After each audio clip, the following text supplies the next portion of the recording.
किस तरह की ज़मीन और किस तरह का इन्वायरमेंट जो है ना, और किस मौसम में इसको लगाना चाहिए, इसके ऊपर थोड़ा गाइड करें फार्मर को। सबसे पहली बात तो है जी कि इसे उस तरह की ज़मीन में लगाएं जहाँ पे पानी का निकास हो जाए, ठीक। पानी खड़ा ना रहे। बारिश हो तो 2 घंटे में 4 घंटे में पानी आपका ज़मीन जो पी जाए, कमाल है, ज़बरदस्त है। ठीक, यानी कि हम उसे कहते हैं रेतली मैरा ज़मीन। बिल्कुल ठीक, नंबर 2, जिसके अंदर ऑर्गेनिक मैटर जो है वो 5% होना ज़रूरी है। बिल्कुल ठीक। 5 से ज़्यादा हो जाए तो बहुत अच्छी बात है, 7-8%, 10% हो जाए, लेकिन मिनिमम जो है वो 5% होना चाहिए। बिल्कुल ठीक, नंबर 3, उस इलाके का टेम्परेचर थोड़ा सा गर्म हो तो वो उतना कामयाब है, लेकिन वहाँ पे वाइट फ्लाई, एफिड और जैसर जो कि रस चूसने वाले कीड़े हैं, इससे बचाने के लिए आपको स्पेशल स्प्रे करना पड़ेगा। पाकिस्तान के ज़्यादातर इलाकों में, गर्म इलाकों में कपास काश्त की जाती है, तो चूँकि कपास के साथ इसको लगाया जाता है तो वहाँ पे इन कीड़ों से बचाने के लिए अल्टरनेट होस्ट प्लांट लगाए जाते हैं। ठीक, वो क्या होता है जी, मेरे अपने फार्म पे लगे हुए हैं, क्योंकि इस इलाके में जहाँ पे हम खड़े हैं ना, यहाँ पे ये मसला नहीं था, हमने नहीं लगाए। बिल्कुल ठीक। आप वहाँ पे भिंडी का पौधा, वहाँ पे बैंगन का पौधा इसके इर्द गिर्द लगा सकते हैं, ताकि हम ट्रैप क्रॉप के तौर पे तमाम रस चूसने वाले कीड़ों को वहाँ पे अट्रैक्ट करें।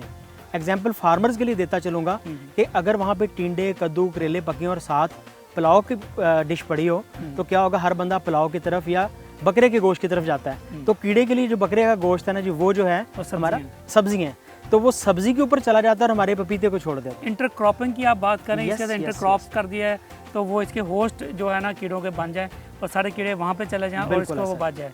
दरअसल इसकी कौन सा टाइम है इसको शिफ्ट करने का खेत के अंदर? पिछले 10 साल से जो हम सरकारी तौर पे और गैर सरकारी तौर पे इसके एक्सपेरिमेंट्स कर रहे हैं और पूरे मुल्क के अंदर मुख्तलिफ एरियाज़ में, उसमें जो हमें सबसे अच्छा टाइम मिला है वो सितंबर के अंदर इसके पनीरी के लिए पौधे काश्त करना और अक्टूबर के एंड से लेकर नवंबर के महीने के अंदर अंदर इसके पौधों को शिफ्ट कर देना।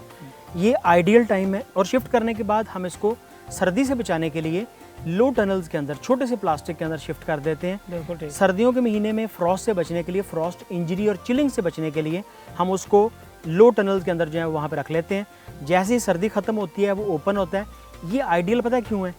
इसमें पौधे को एक प्रॉपर एज मिलती है, एक टाइम मिलता है, वो सर्दी से बचता है। और जब जून और जुलाई का महीना आता है वो फल से भर चुका होता है। बिल्कुल ठीक, दूसरा इसमें बड़ा कामयाबी का फैक्टर ये है कि जैसे ही मैंगो पाकिस्तान से ख़त्म हो रहा होता है, मैंगो की फसल नीचे जा रही होती है, मैंगो का फल नीचे, पपाया जो तो है ना पपाया आना शुरू हो जाता है। तो जैसे वो ख़त्म हुआ तो अगस्त में हमारा जो है पपीता आना शुरू हो गया बेहतरीन रेट ले और बेहतरीन रेट ले लेता है। तो ये आइडियल टाइम है।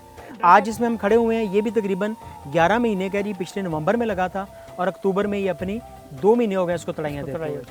डॉक्टर साहब ये बड़ा ज़रूरी है हमारे फार्मर को पता चलना कि वैरायटीज़, बिल्कुल ये बहुत इंपॉर्टेंट क्वेश्चन है, चूँकि हमने हमेशा देखा है कि अगर हमारे फार्मर को बेस्ट टाइम के साथ साथ बेस्ट वैरायटी की समझ है, कौन से इलाके में कौन सी वैरायटी लगानी है जो परफॉर्म करेगी, उससे उसका मुनाफा बढ़ता है। तो वैरायटियों के ऊपर बड़ा तफसील से आप बताइए कि कौन सी वैरायटी पपीते में जो है ना पाकिस्तान में जो है ना अभी अरूज पे है और कौन सी आप नई एक्सपेरिमेंटल वैरायटी लेके आए। तो हम आपको दिखाते भी हैं जी, आए वैरायटीज़ मेरा के ख्याल पास वो चलते हैं। वैरायटी के पास चलते हैं। जी बिल्कुल।